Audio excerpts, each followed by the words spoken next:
They had never been photographed before, and they're one of the few people here that have not been photographed before. When I arrived, if I was to arrive in a helicopter or in a jeep or with a Nikon with a 300mm lens or a camera like this, there would be zero possibility of making communication. So you essentially arrive, and I always talk about you essentially make yourself as tiny as possible. And you put yourself here at their feet, and you, in a strange way, you almost take off all your clothes and you become like a baby. And the way I often describe it is if every single one of us here was to see a naked baby on the floor, and every one of us would pick up that baby and hold it because that baby is very vulnerable and that baby has big eyes and it smiles and it's trying to communicate with us. They initially are very angry, they're afraid, they intimidate, they kick, they punch, they slap, they spit, and they basically say, we're the boss. And you have to become that baby, and sometimes you end up crying by saying, you are. And then they leave you there and you stay there, and then slowly, they leave because they get bored, and there's always one person who remains, and he starts looking, and he starts becoming curious, and then you start making eye contact, but you always remain smaller. I always make sure you can hit me over the head with a book and hurt me, and I can't do anything to you. But then we start looking at each other, and then eventually you start touching, and you start going, oh, wow, that book's beautiful, oh, you're so strong. And although we don't understand the same language, I start worshipping you. And then slowly you start feeling comfortable, I start staying small, and then I introduce you to what's in my box. And in my box, there's this very old 4x5 plate camera, which I start building onto a tripod, and I start focusing through the camera, looking at you the whole time, and then they get close, and they go, oh, wow, if you lift your chin, just lift your chin, and look up there. And then we start this sort of dialogue of adoration of how special you are. And then eventually I play on your vanity, and you start to enjoy it. And then you start posing for me. They didn't know what a camera was, but they did see that I was celebrating them. They did see that I was.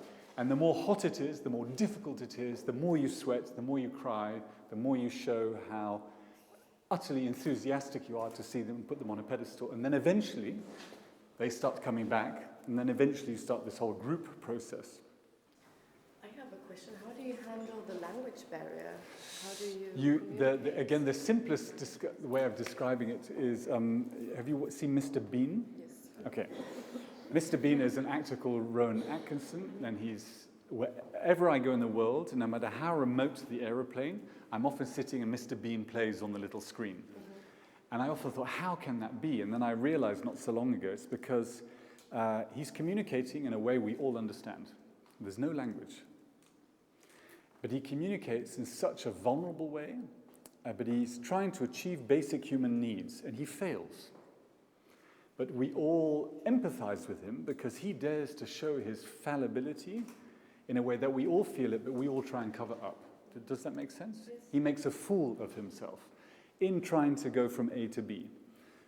95% of the communication is you become a Mr. Bean, but with a tripod. In actual fact, I've chosen 70. So I'm about halfway. The first 35 are places that you and I can go to quite easily. You don't need any permits or any permission. The next 35 are quite complicated places to get to. Only places you will ever be invited to. So I needed to establish myself and establish the project before I could get those invitations. So it's very premeditated in the production planning. And then those 70 in total are chosen not because of their anthropological importance or ethnological importance or because of statistics. They're chosen as a sort of cultural and natural kaleidoscope.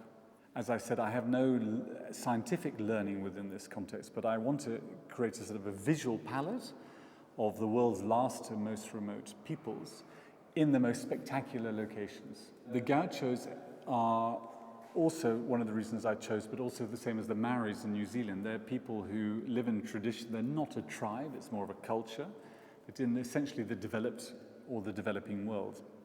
And very, very specifically, because it's how the men are vain and the men carry a tradition. And some of the men in the gauchos are some of the most strong, powerful males I've ever met on the planet. Yet they dress and act in some of the most effeminate ways you could ever imagine. That's one of the reasons, but also because it was a part of South America that was not geographically covered within the project. So there may not be any tribes there, but there is a culture there. Also in the same way as the Maoris in New Zealand, the Maori are not a tribe, so to speak. They are an example of a traditional tribe that sort of abandoned their heritage when the colonialists came. And in more recent years, they've re-enhanced, re-embraced it, and become a very, very, very strong tradition and tribe within a sort of a developed culture. So much so that a lot of their traditions are used as an example or as a precedent within New Zealand culture and society. So whereby by encouraging the Maoris, they have this amazing, they call it the mocha, it's their tattoo. We call it tattoo, and we sort of tattoo the name of our girlfriend or boyfriend. They're only allowed to tattoo themselves if they've earned that within the community. So you have this whole new generation who are desperate to become good people and strong people and powerful people and worthy people, because only then can they tattoo the story onto their face. It's like a sort of a medal of honor. So it's very much part of what I'm dealing with. There must be a way to carry this on into the future and run it parallel with sort of modern society by carrying on with traditions because of pride. I hazard a guess I will end up doing this project forever, for as long as I physically live, because it's unending. And I think, as we just touched on a few minutes ago, what will this become? It's ever-changing.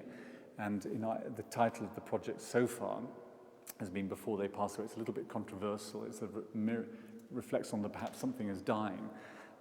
That's not quite the case, but something is changing very, very, very, very quickly. So I think for the next minimum 10, and if I'm very lucky, 20 years, I'll be dealing with this subject in one way or another and trying to make these sort of iconographic pictures. I have a long, long way to go. I only see mistakes in them, and they need to be bigger, stronger, more powerful to communicate this message further. But up until now, it was only making pictures, but starting now we have exhibitions and museums and galleries and talks and television programs. So it's maybe adding more layers into this project. But touch wood, if there is any wood here on the frames, I'll be doing this until the day I die.